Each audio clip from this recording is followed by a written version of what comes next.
Poaching distributors. Poaching. In 40 years, this is a term that I have never used. I've never written an article about it. I've never talked about it in a podcast. But now, because of where I am at this time and place in history and what I know is getting ready to happen, the time to talk about it is now, and the day is today. The thought, thou shalt not poach, that philosophy is considered a best business practice in network marketing. And from what I can tell, it's just a philosophy that's been spread throughout the industry by weak people with leadership, quote unquote, leadership titles in multiple network marketing companies. So let's talk about it today. Welcome to the MLMsuccess.com podcast, the show designed to return the network marketing industry to its roots of personal growth, leadership development, and wisdom of the ages success principles. We share with you real success stories from real people that we hope will inspire and encourage you personally and help you progress forward in your business and your life. We believe if you build people, people will build the business. Now here is your host, who has been called the number one mind in network marketing, the MLM Prophet, network marketing virtual mentor, and a host of other names that we will not mention because this is a family show. Frankly, he's just a small-town guy that figured out that the real product in network marketing is people. Dale Calvert. Poaching distributors. My attitude has always been over the last 40 years is, look, if you don't think you can make it with the culture that we create and the focus on developing unified, duplicatable training systems, very systematic, sequential training. If you can't make it here, you aren't going to make it anywhere. So don't let the door hit you in the butt on the way out. It's always been my sincere belief with people. I felt sorry for people. It's the same work. It's the exact same work. With that said, in 40 years, I lost one really good leader that I wish I hadn't. I felt bad about it for a while. But later on down the road, I found out they just made him an offer, bridge money deal that he couldn't refuse. Today, years later, we're great friends. So it's no big deal. No big deal at all. But this whole poaching distributor concept idea that's been propagated throughout the network marketing profession, I just find it very fascinating. It's one of the many philosophies, in my opinion, that have been propagated throughout the profession the last 20 years, so that that really makes no business sense in the real world.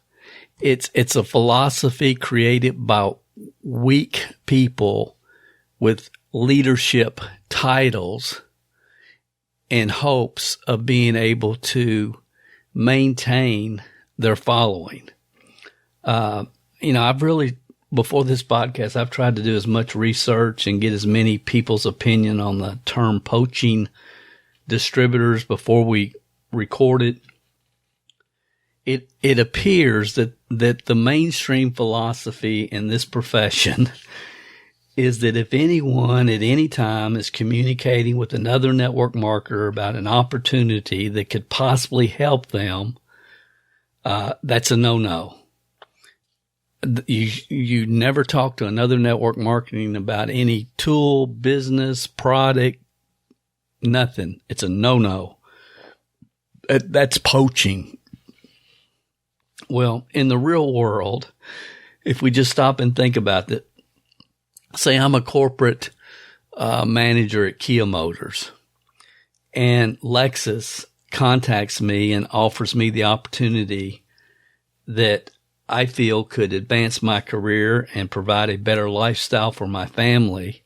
And after looking at the facts, I decide to take advantage of that opportunity and maybe even move my family across country.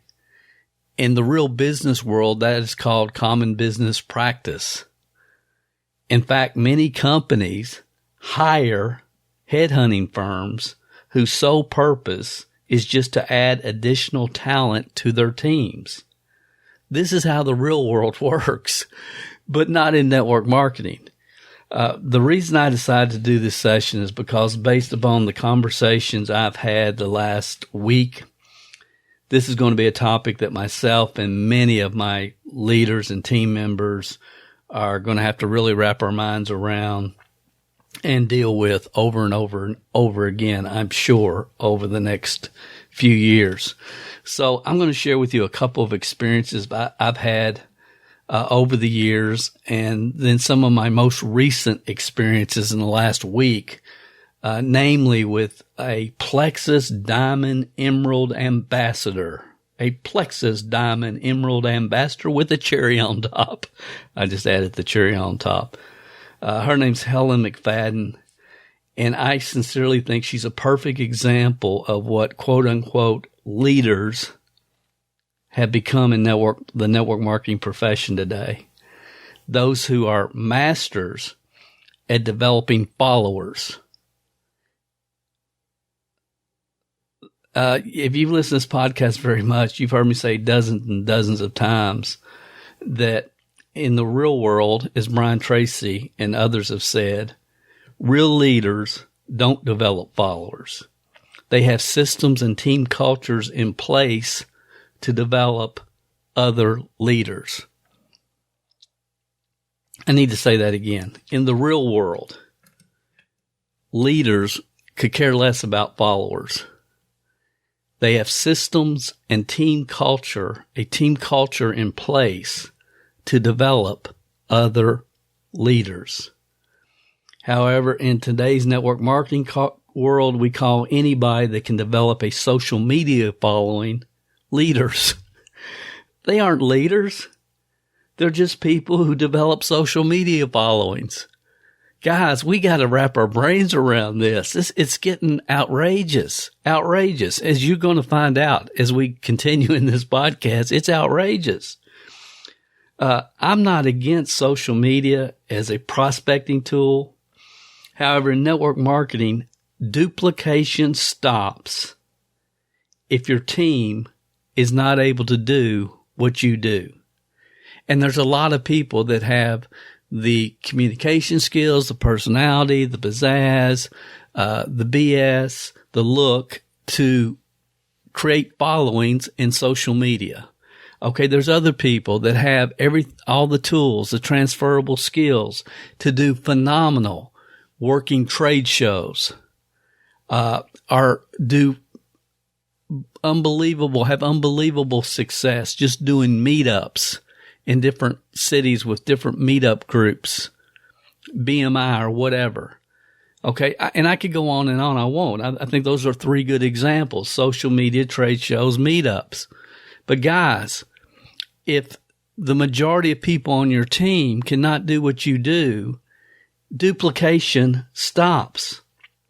Some personalities and people with the right look, transferable skills, can get on social media and attract a following. But my question has always been, who are you attracting?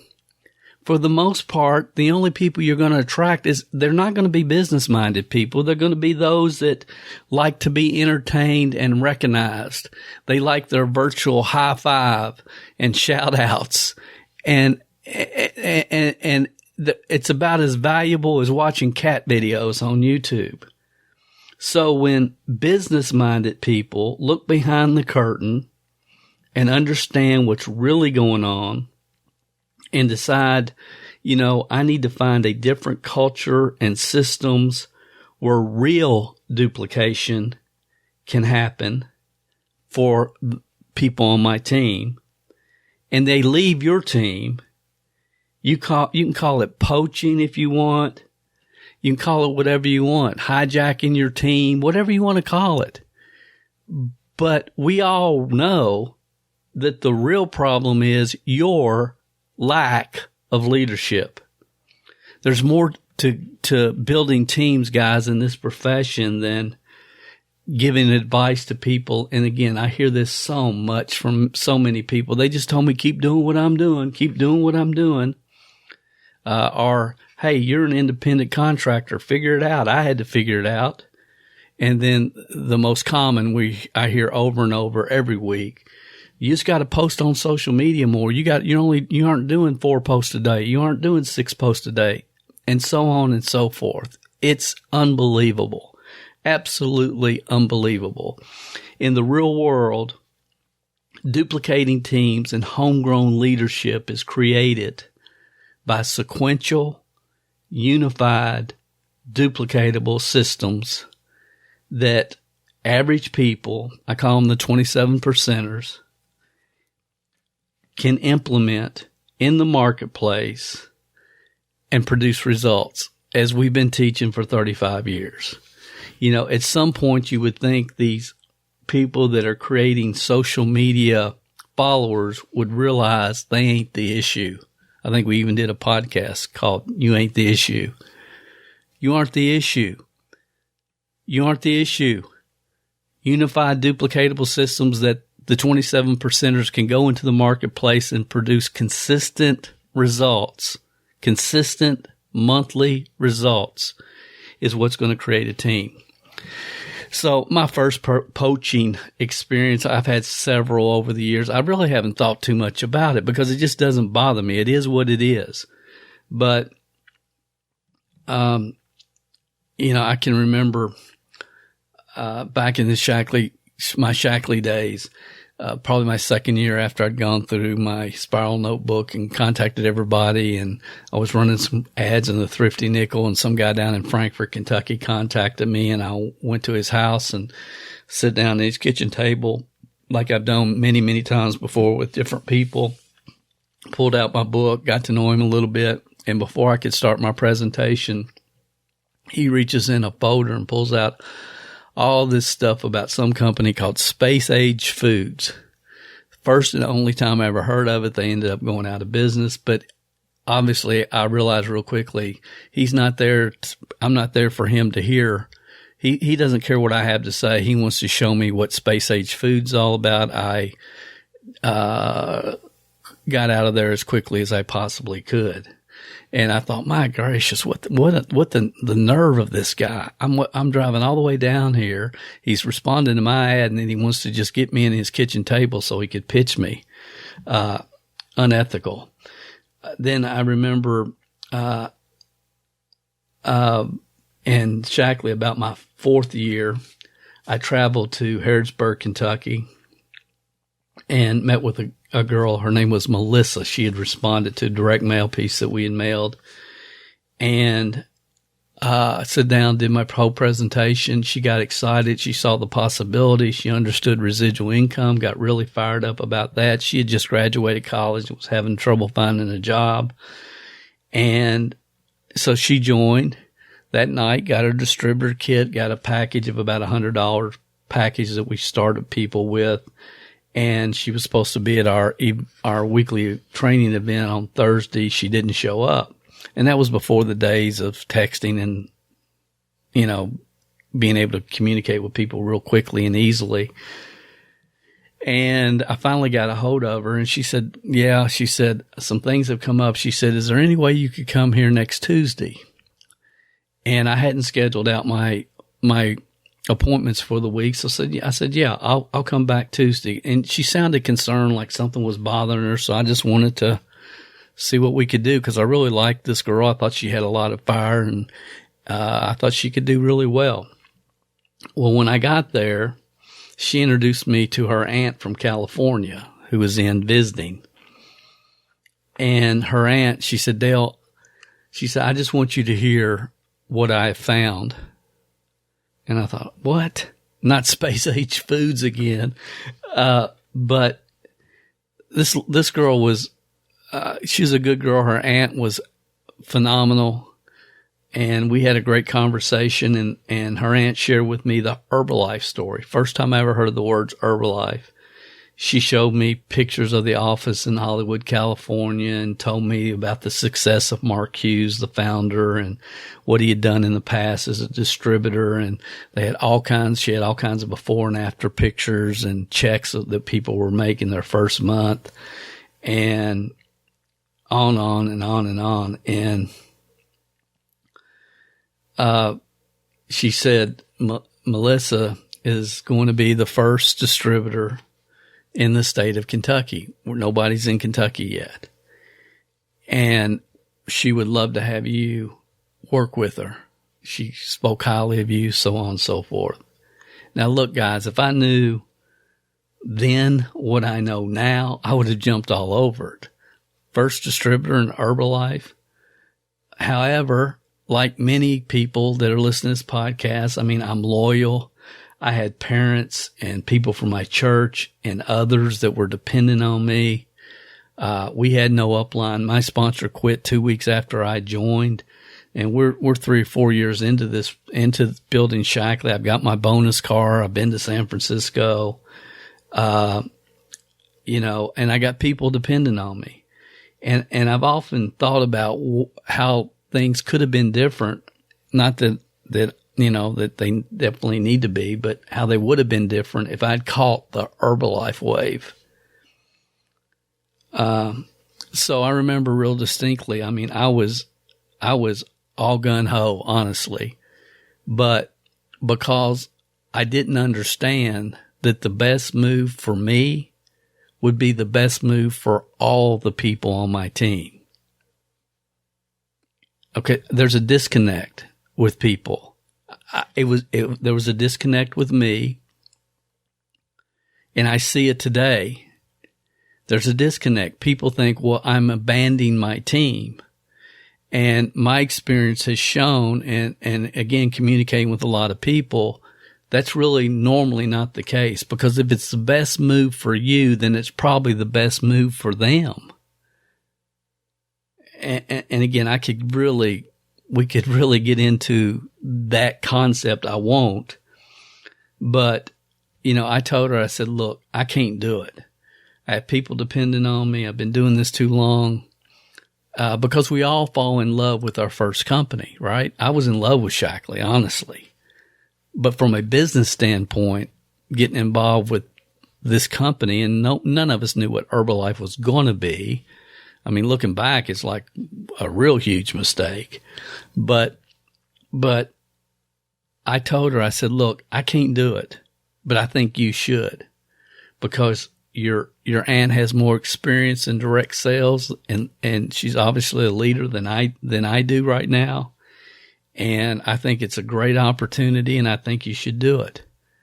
And, it was like maybe a year later, I was talking with someone. They gave me a Herbalife magazine, and I was going through it, and it showed the top producers in the state of Kentucky. And there she was, her picture at the very top. And I was really happy for her. Okay. I didn't consider that they were trying to poach me. Okay. It was just people sharing with people ideas, opportunities, something that could have been of value to me. Nothing beyond that. Nothing cynical, nothing underhanded. They were just sharing with me what was going on. Then I remember when I got involved in National Safety Associates, I'm not going to rehash that whole story, but I went to the first event, and it was at a hotel in Lexington. I got there a little bit early, and there's this guy hanging out in the hall, and he started chatting me up, and who you here with? Who invited you? Blah, blah, blah. So I'm coming for the first meeting to the opportunity overview, and this guy's out in the hall and chatting me up, and then he starts into, well, who invited you? And I told him, and he said, well, you don't want to get involved with those Louisville guys. You need to join with us here in Central Kentucky, and blah, blah, blah, blah, blah, and blah, blah. And he was somebody else had sent me to the opportunity meeting, and he was trying to recruit me on his team. And we've all probably heard those stories, and they did exist. This guy was a real shyster. So anyway, I didn't pay any attention to him. I'm going to go with the guy that shared it with me, and I did. And I got started that night, and then about a month or so later, I had a couple come with me. They were from North Carolina. They went to that same event. But before we went, a day or two before, we sat down with his uncle and his uncle's wife in town in Kentucky. We sit down. I went through the presentation, and it was play one. Play two was get them to the event, the meeting in Lexington. And this dude that had been hanging out in the hallway, my upline had given me different checks of people. Back then, you could show checks of what people were making in a month, and his was one of the checks that they gave me. The guy's name was Bill. So I'm going through the presentation with my buddy's uncle, and I'm showing the different checks that people are making. And his wife saw this bill, and she said, well, I went to school with him. Well, then come to find out, when we left, they're coming Thursday, but she called Bill and said, hey, is this true? Blah, blah, blah. And then he starts in with her. Don't join those people from North. Don't join your relatives. You need to join me. I'm going to do this. I'll do that. Blah, blah, blah, blah, blah. And it was all kinds of drama, and I don't want to get into the whole story. It all worked out in the end. But it's part of this game. It's part of, and I don't, that type of dishonest behavior is uncalled for, and it's unnecessary. So that's one of the reasons I tell people, I always ask people when they contact me, how did you find out? And if they say, well, my sister-in-law, blah, blah, blah, and I'll say, contact them. This type of poaching, trying to steal prospects from other people in the same company, it's wrong and it's ridiculous. And I had a bad taste in my mouth towards this guy the entire time I was there, as did a lot of other people. And last I heard, I think his wife actually shot and killed him, or maybe it was his brother's wife. I can't remember. But so I get that, and it's ridiculous. But when I made the decision personally to join New Image International, I had my 8 or 9, 10 leaders. I did a private meeting with them, and I told them, I said, look, guys, I don't like the direction the company's going. I don't believe in the product that they're bringing in, and they're phasing out the products that we've been successful with, and I've got to do something else. And this is where I'm going. But here's what I want you guys to do. You stay right here, because all these people were making 6 figures full time, feeding their family with NSA. And I said, stay right here. Keep doing what you're doing. I'm going to go over here. I'm starting brand new. I'm going to build this. And if and when down the road you feel like you need to make a move, then hopefully you'll have a home. We'll have something established, and you'll have a home here. And, 7 out of the 8 or whatever said, no, Dale, if this is where you're going, if it's the best for you, it's the best for us, we're going with you. So I say all that just to say this. My ethics and track record kind of speak for itself. What I believe, one person's not going to make or break you. I've had people that have, in the recruiting process, I talked to them first. They ended up signing up with somebody else in my early years. Didn't feel good, felt bad, but it's just part of the process. And you know what? They're the ones that lost. They're the ones that lost. And they will tell you that today. So, my philosophy has always been, and I've always believed, and I've always tried to do my very best. And Zig taught everybody in network marketing. Everybody in network marketing can quote this quote, but very few can walk the walk. You can have anything in life you want if you help enough other people get what they want. So my whole philosophy has been, how do you help people get what they want? And it's by developing homegrown leaders. How do you do that? Not by entertaining them on social media, but by having the sequential systems, concepts, ideas, philosophies that can help them move forward. It's not just about getting them in. It's about getting them in, keeping them in, helping them move forward. So I want to share with you 3 experiences I've had this week that have been unbelievable. If you're a regular listener to this podcast, you guys know that out of the blue a few weeks ago, the best opportunity I have seen in 40 years, seriously, without question, just kind of landed in my lap. I'm still 5 weeks in, pinching myself. I can't believe. I just can't believe that I have the opportunity and the desire and the ambition and the excitement to build a team again. It's the last thing on my mind, I promise you. So we decided, okay, we're going to do this and we're going to launch.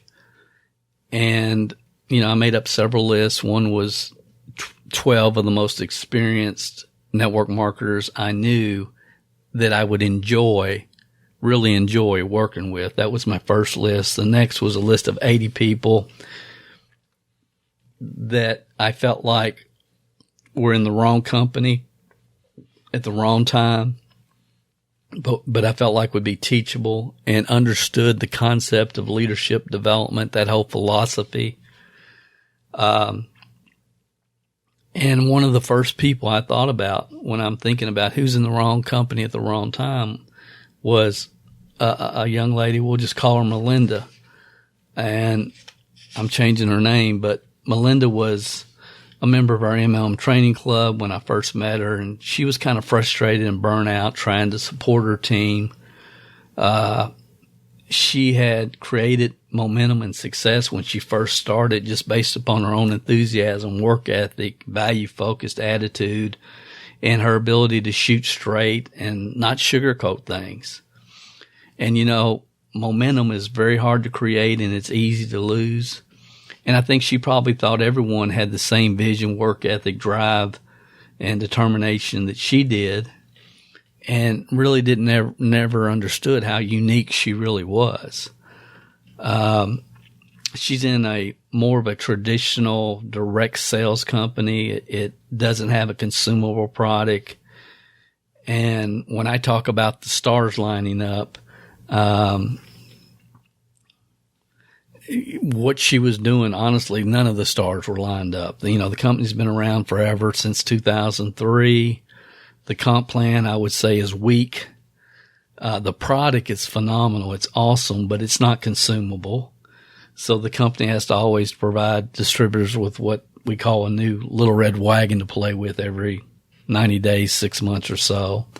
A lot of rah-rah culture, but not a lot of substance with their training and so on and so forth.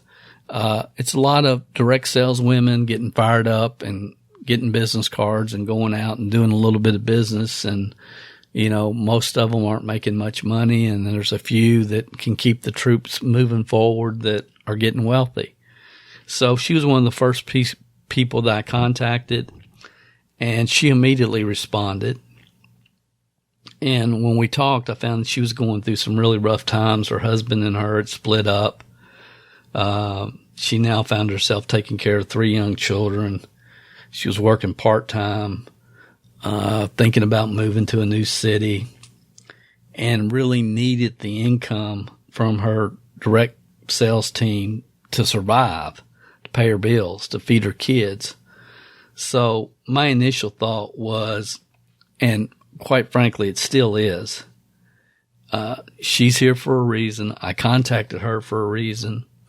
And the success story she builds with this opportunity is going to touch and inspire so many people. That was my feeling. I still have that feeling.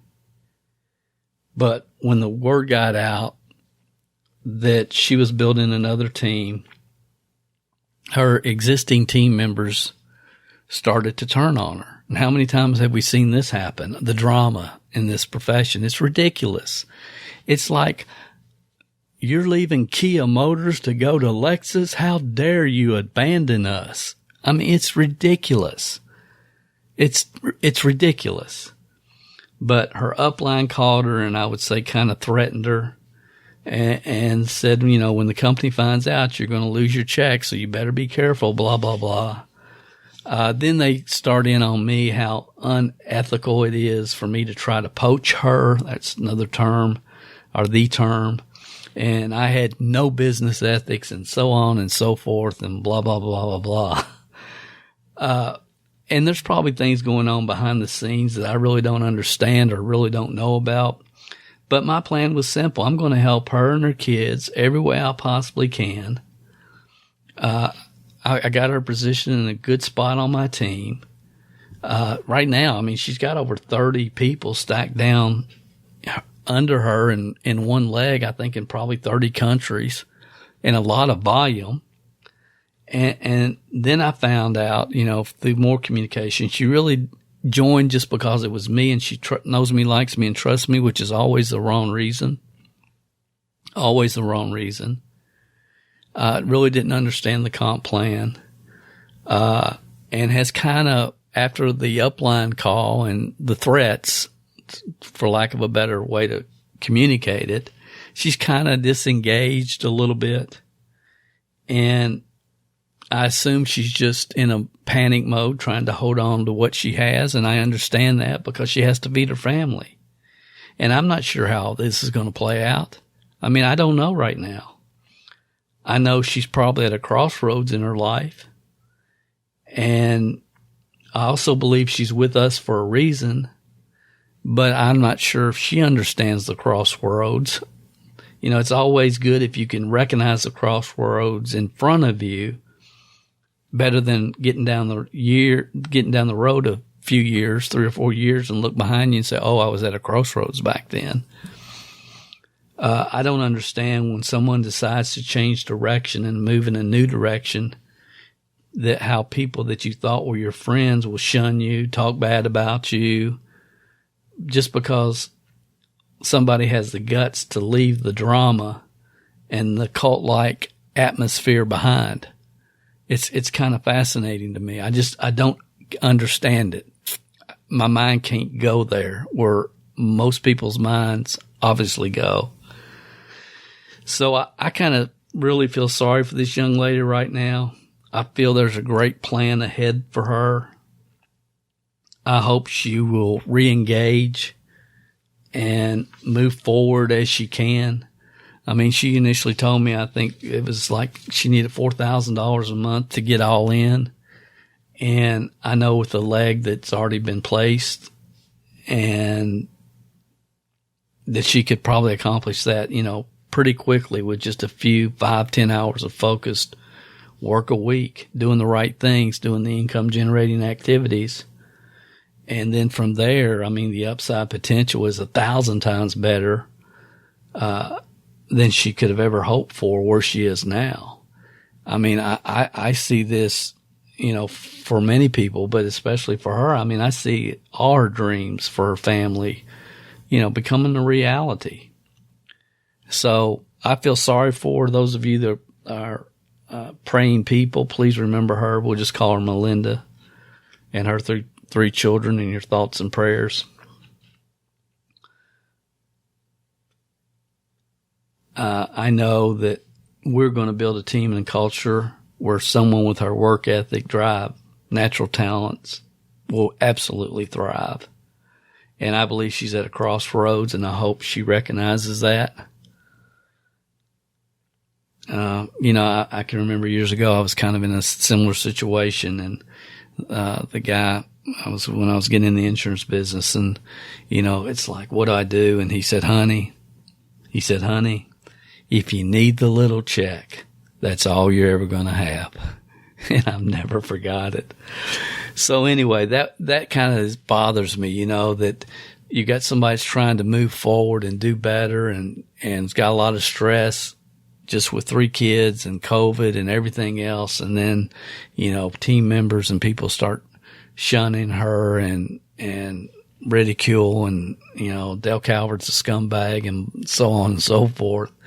And you're new and you're in love with this company, but it's not taking you where you want it to be, and it's not going to take you where you want to go. And you have the opportunity to get involved with a proven company, proven systems, proven leadership. And you try to make that move, and everybody that is just being discouraging to you. It's kind of tough. I feel sorry for her. The next situation, you just can't, some people you just try to help them get out of their own way. And this is probably one. It's a lady who owns a salon in Las Vegas. We'll just call her Karen to protect her. I met Karen about 10 years ago when I was initially hired to be the corporate trainer for a company called, we'll just change the name. We'll call it BPM. BPM is the name of the company.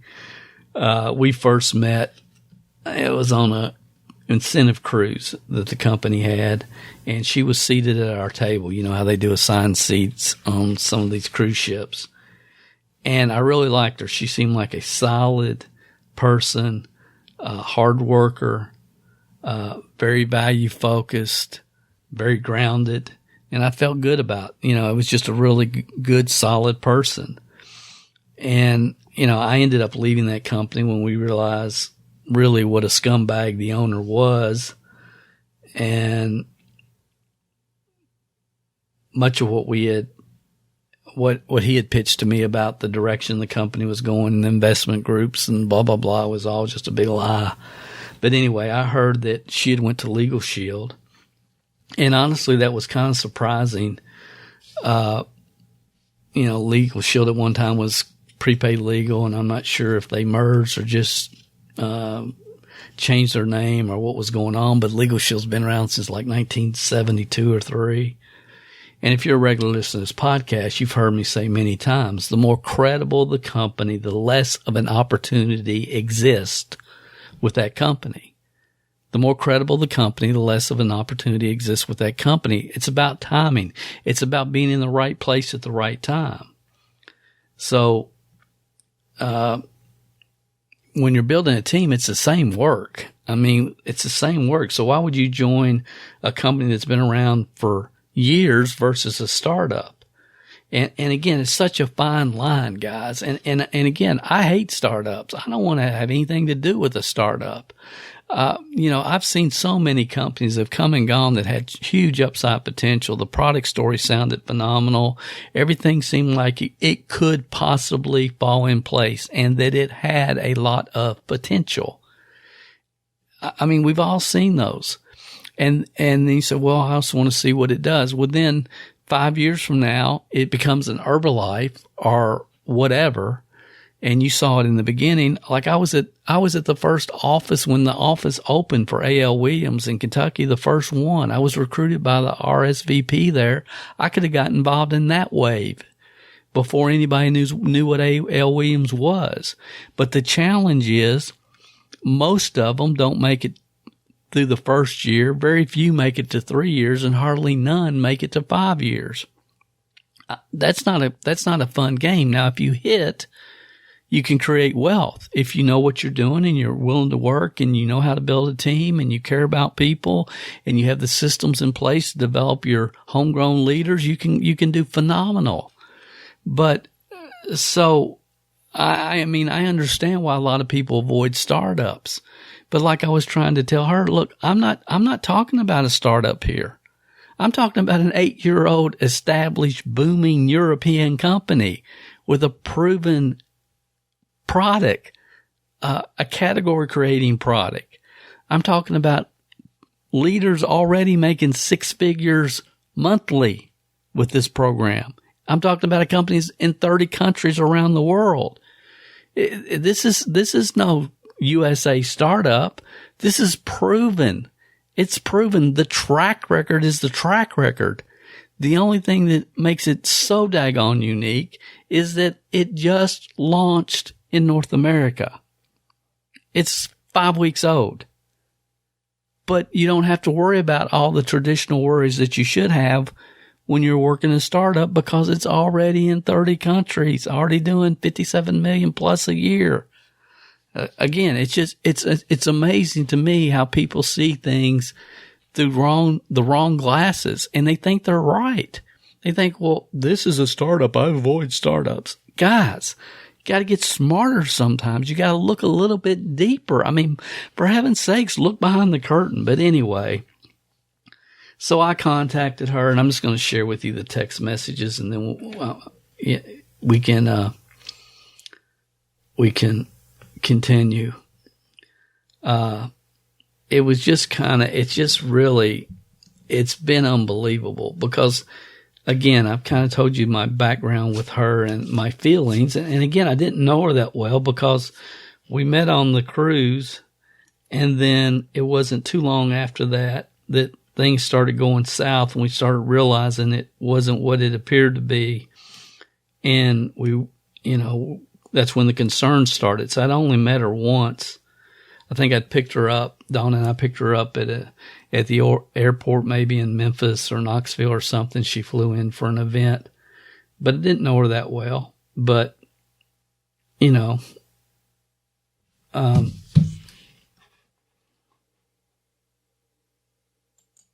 so I sent her a text.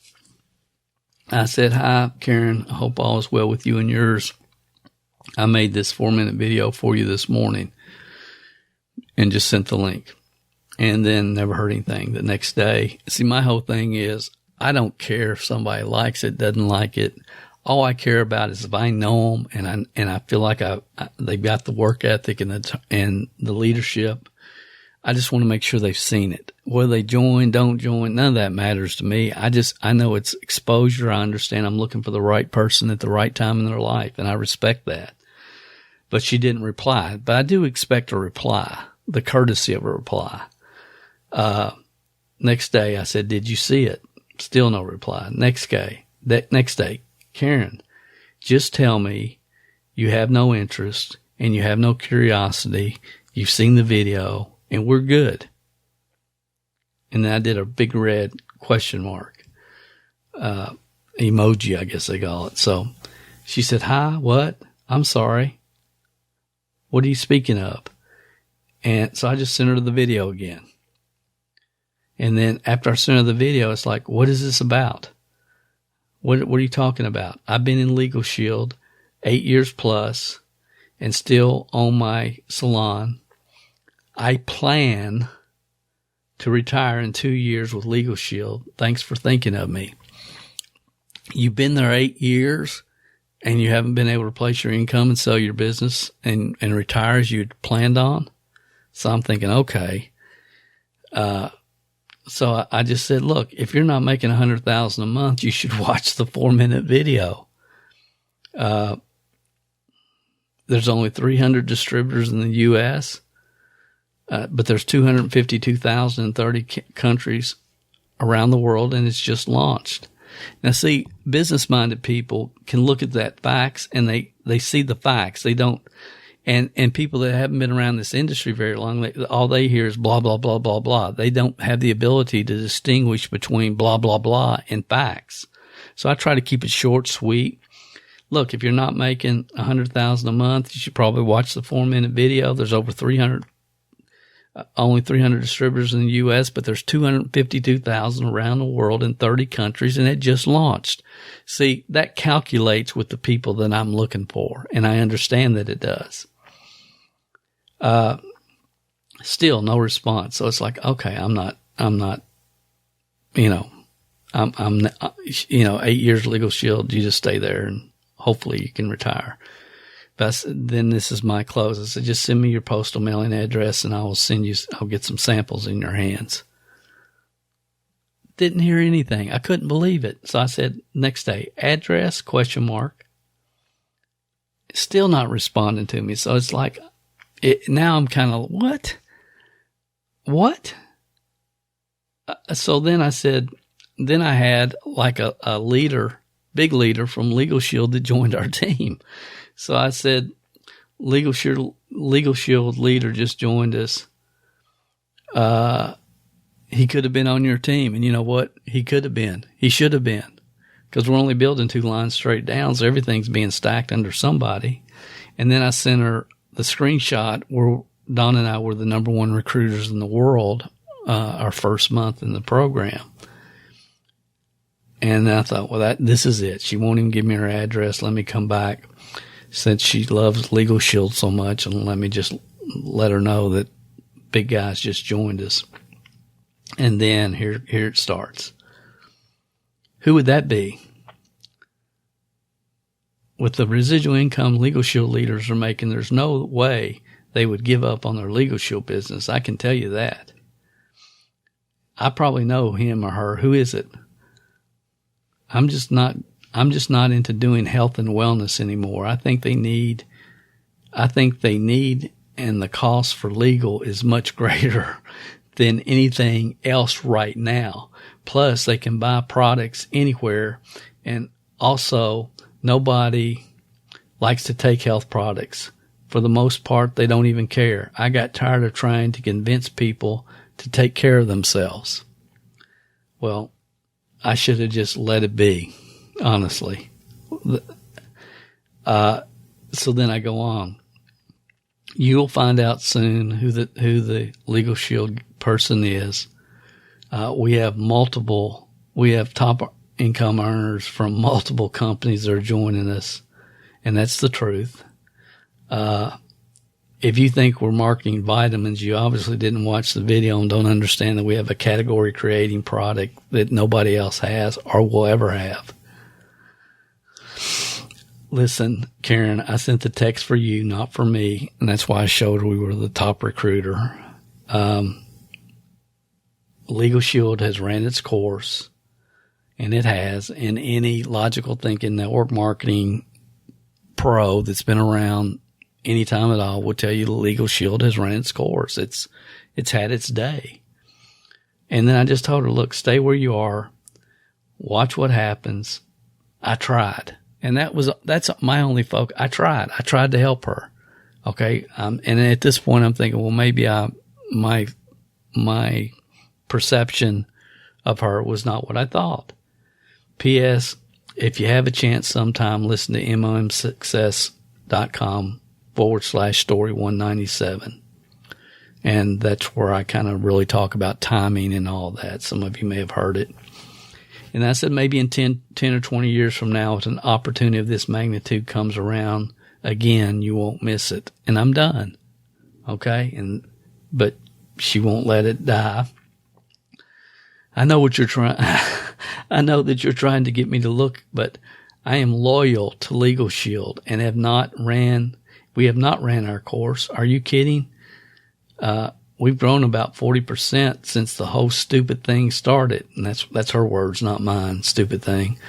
I really can't focus on anything else because I have a team that is dependent upon me, and I work with a lot of great leaders in our company.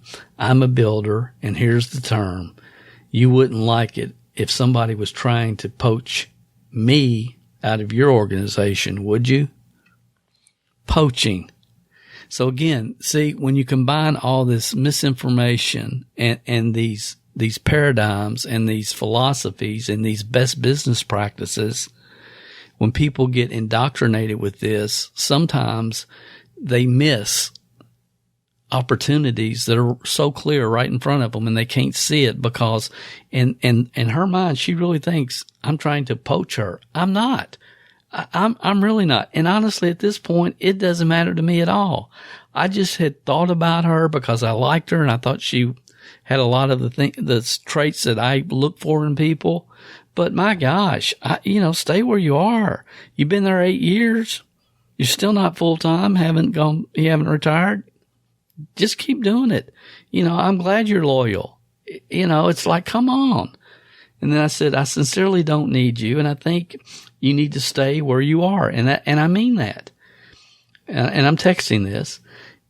If somebody on my team finds a better opportunity, I hope they will leave and take me with them. Sincerely, listen to the podcast.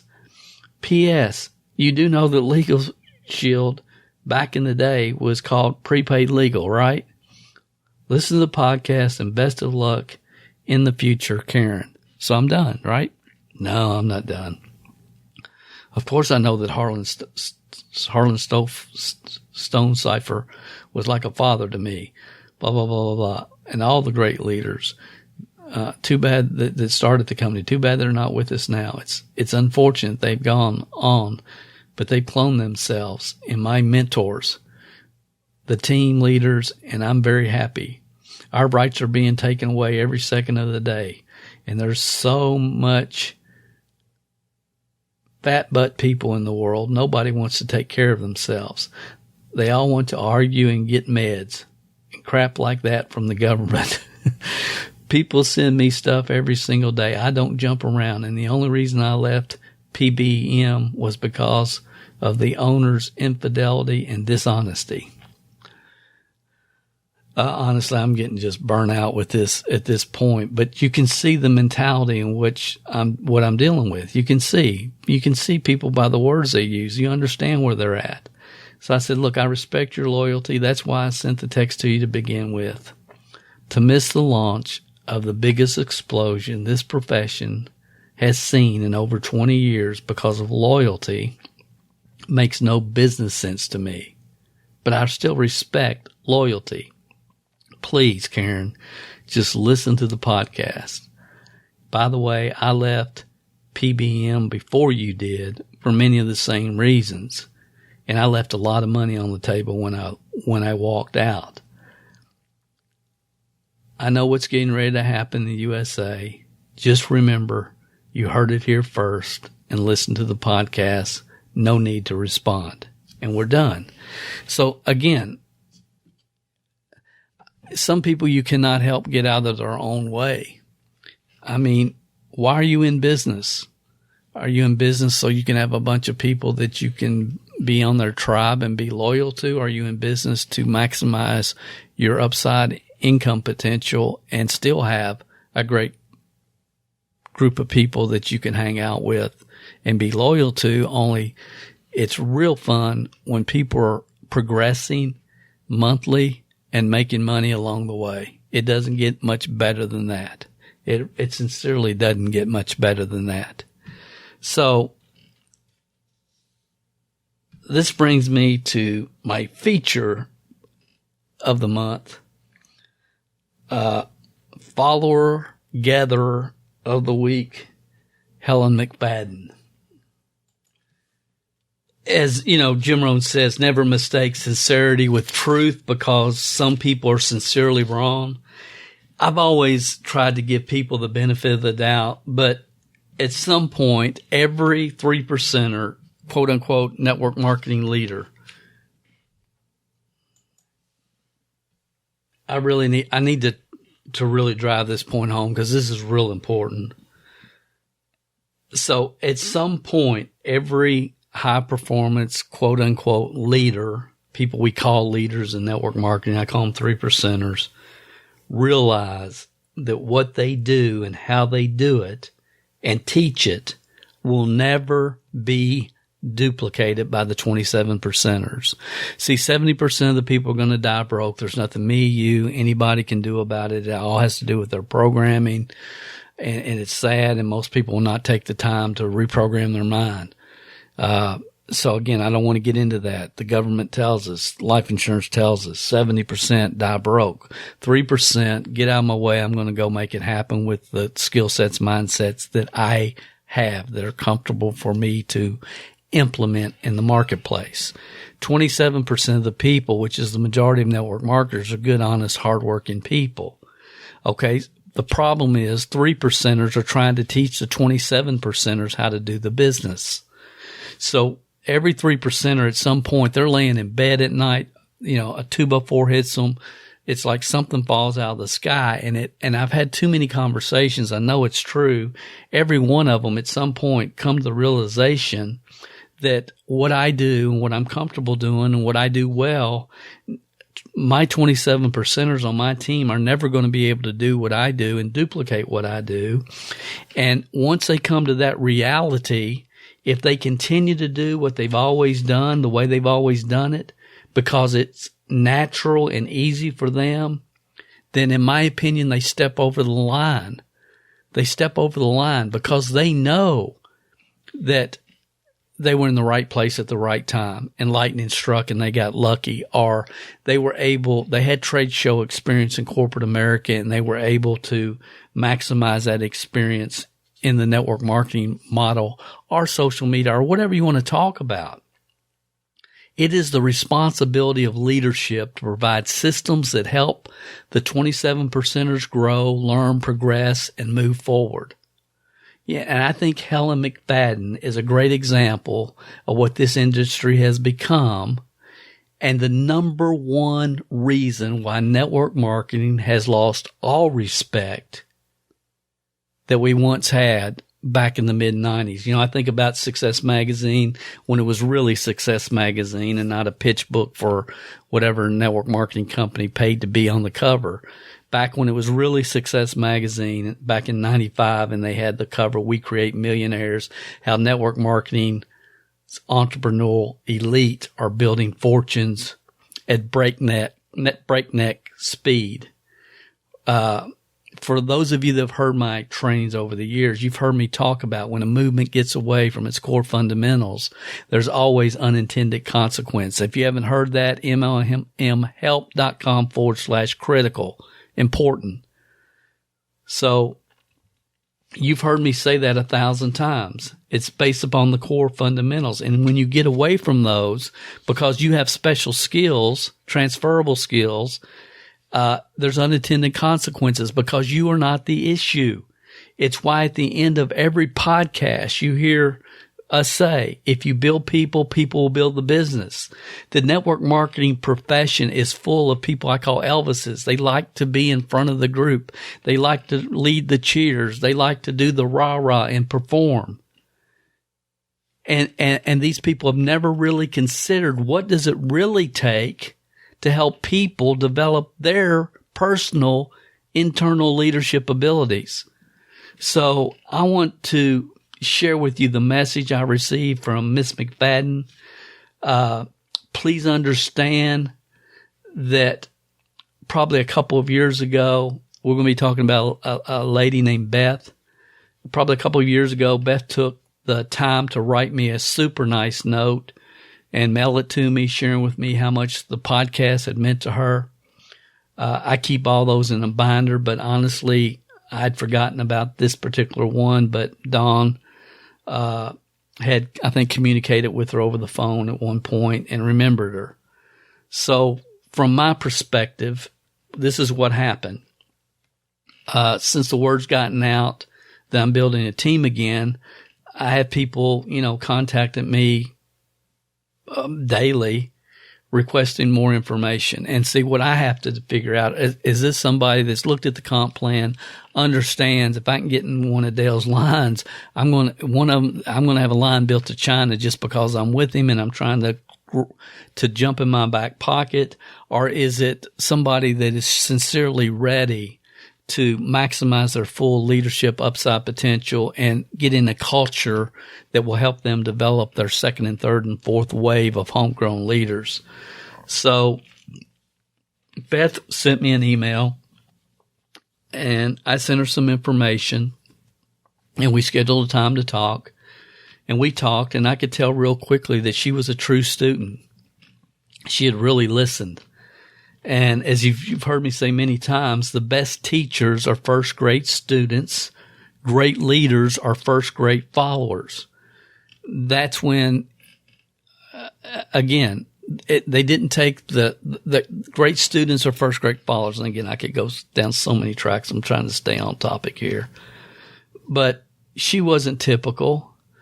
And the typical, I can do it with transferable skills that I bring to the table that you see everywhere all over the industry today. And we talked about how she probably missed the real growth stage and momentum with Plexus and a whole lot of other things. It was a great conversation. So she ended up joining, and we got her plugged into our private Facebook group, put a game plan together, discussed her initial launch. And in my mind, a great business relationship was started. And my goal was to do everything I can to help her and her husband retire. And that, because that's her number one reason. She wants to retire her husband. So again, it was the start, and I don't know where it's going to go. We'll see. Is she willing to play ball? A lot of people talk the talk, but they can't walk the walk. I mean, I don't know. I mean, I'm doing what I do. Then a few days later, I get an email from her upline, Miss McFaden. And here's what it said.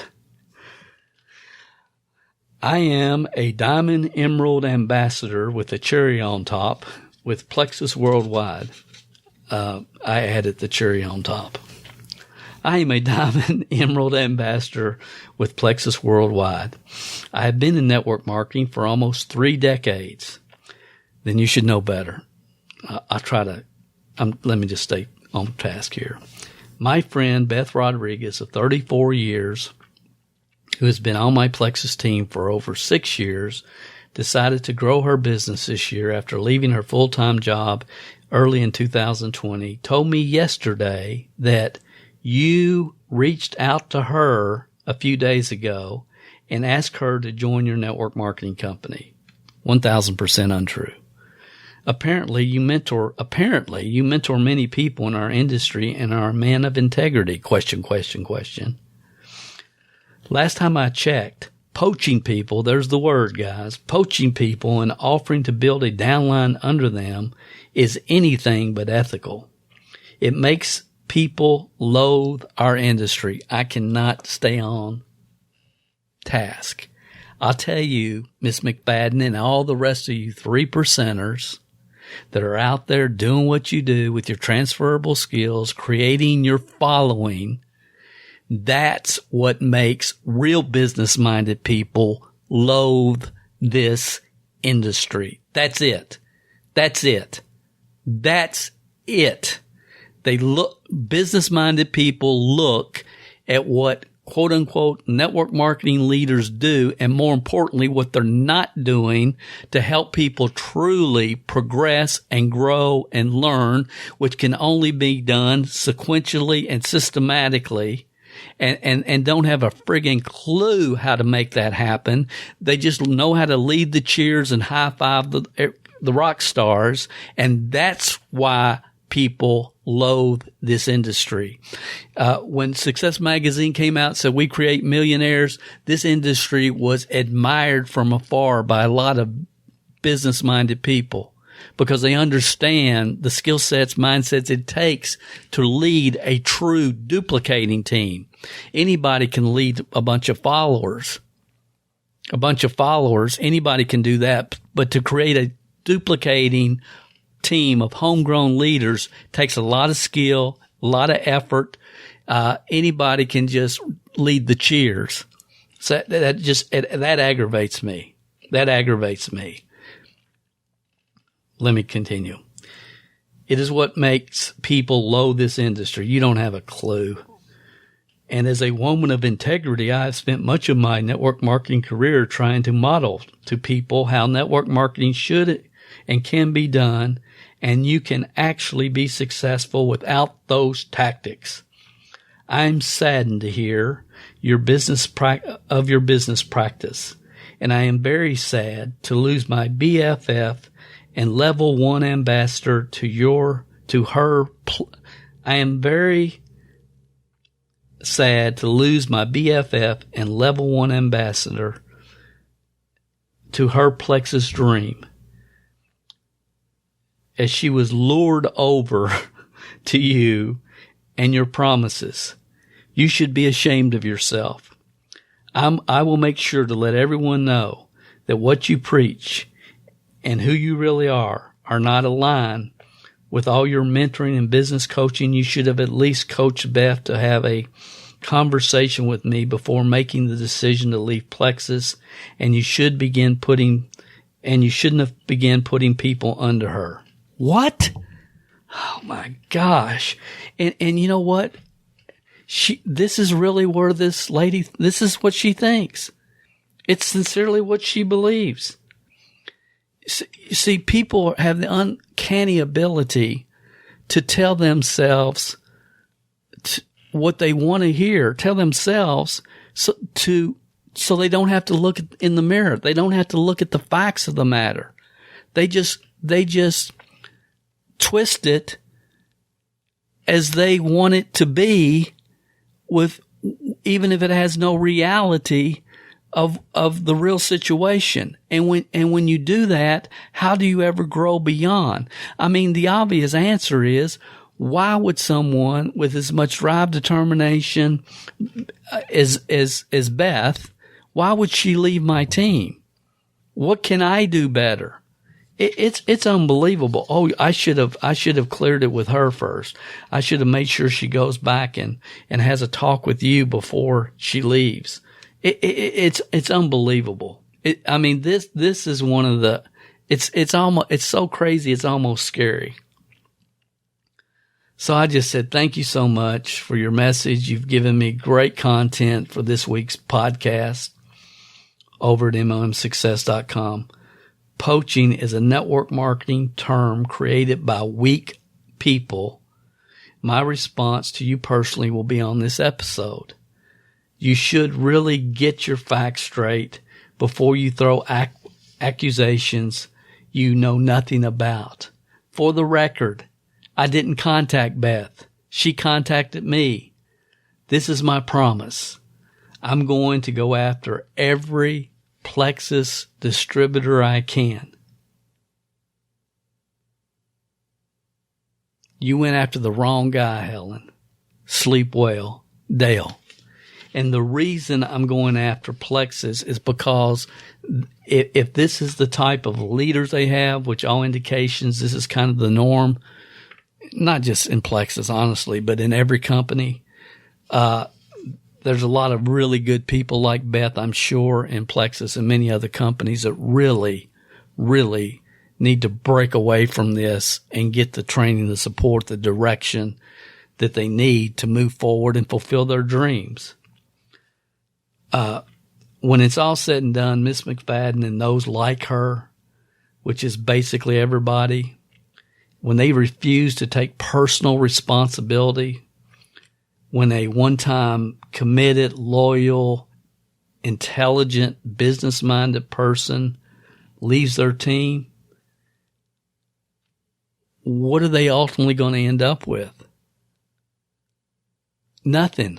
They're going to end up with nothing but a bunch of people that are followers that will never take action, but they like hanging out and they like doing the cheers and they like telling their relatives they have a business and they have a business card with their name on it.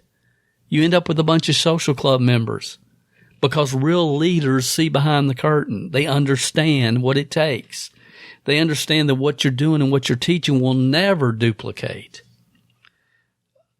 So many of these people, I think they're good people. I just think they bought the wrong philosophy. They're good people. They just bought the wrong philosophy. But they're never going to build anything significant because all significant people will eventually leave. Those that can motivate themselves and function outside the tribe, but are smart enough to realize this business is about duplication and the development of homegrown leaders, and it's not a popularity contest. They're all coming here. They're all coming here. They're all coming to companies and organizations that have unified, duplicatable systems because it's the only chance for success. And they're smart enough to understand that. They get that.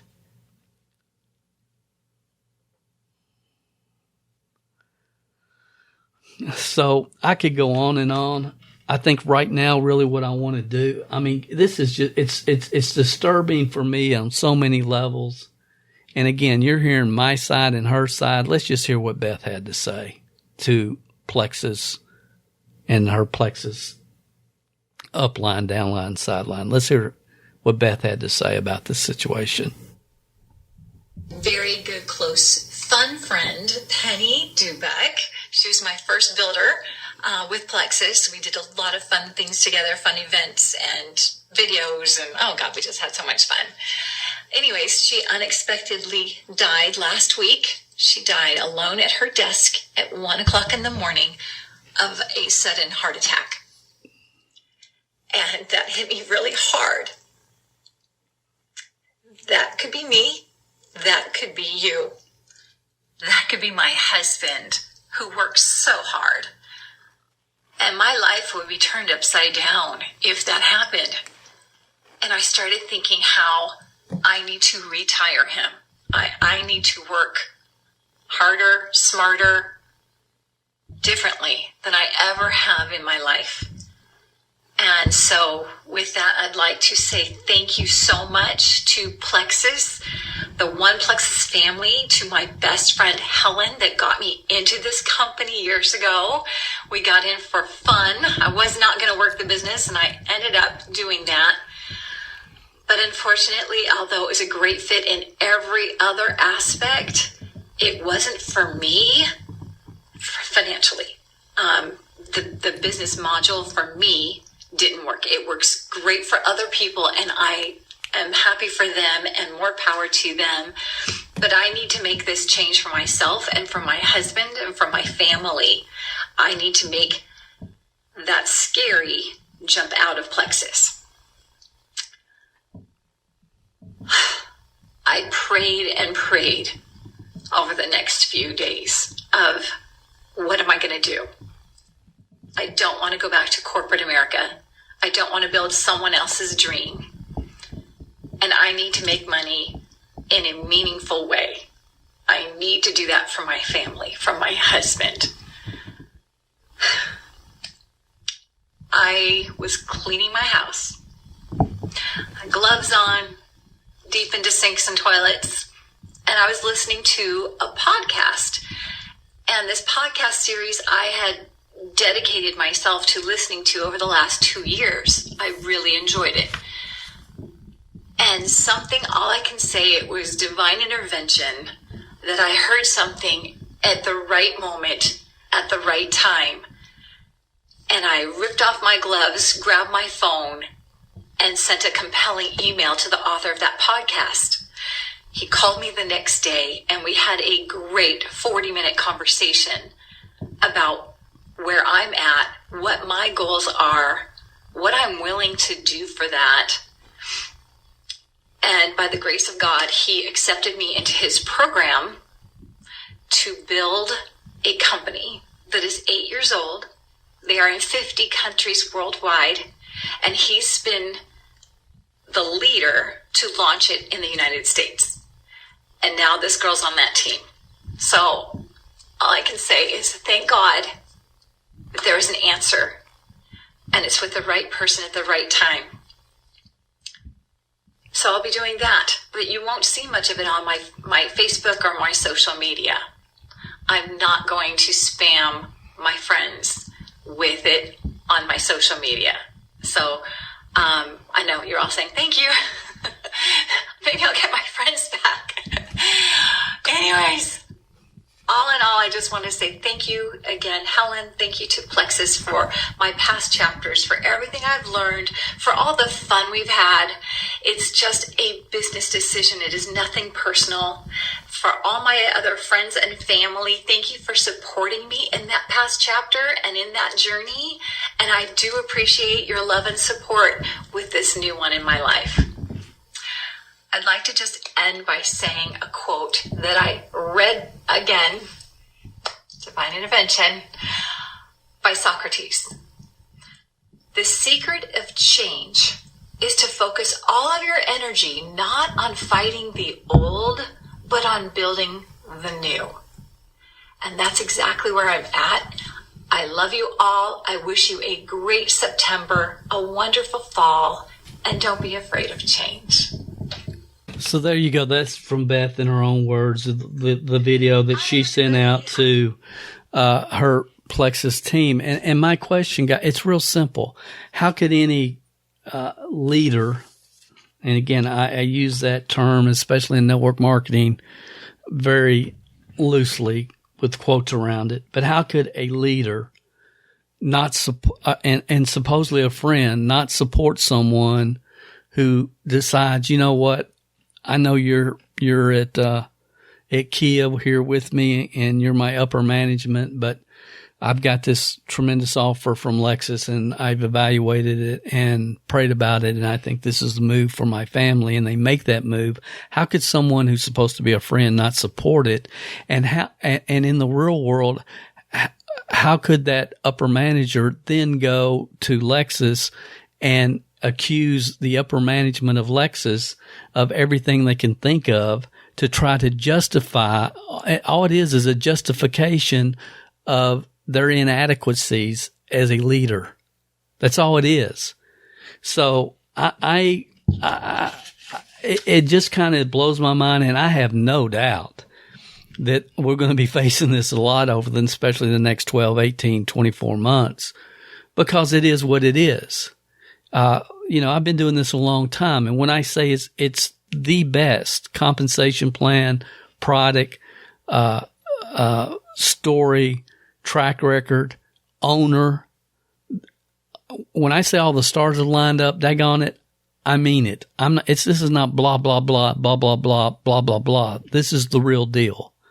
It's the real deal. And I am very thankful myself that I have the opportunity to do what I love to do best, which is build teams. I mean, I love business and I love building businesses, but even more than businesses, I like building teams. I love building teams. I love seeing lives change. See, I'm going to celebrate with Beth when her husband's full-time with her and she can retire him. It's going to be a great day for Dale and Dawn Calvert. I promise you. That's where I get the most energy and satisfaction. And I'm really glad that we've brought up this whole poaching issue because, again, it's going to happen a lot more. I promise. And I'm glad we've had the chance to kind of look deep into what's really going on here. We're talking about people's lives, not your ego. Not your ego. I'm sorry people's egos get bruised, but, get past it. Get past it. We're talking about people's lives. So I hope that this session created and provoked thought for you guys. This business is about helping Beth retire her husband. It's about realistically helping Karen get out of her own way and use their talents, their work ethic, the skills that they've acquired, and people like Karen when the stars line up, so they can sell their shop and retire if that's what they really want to do.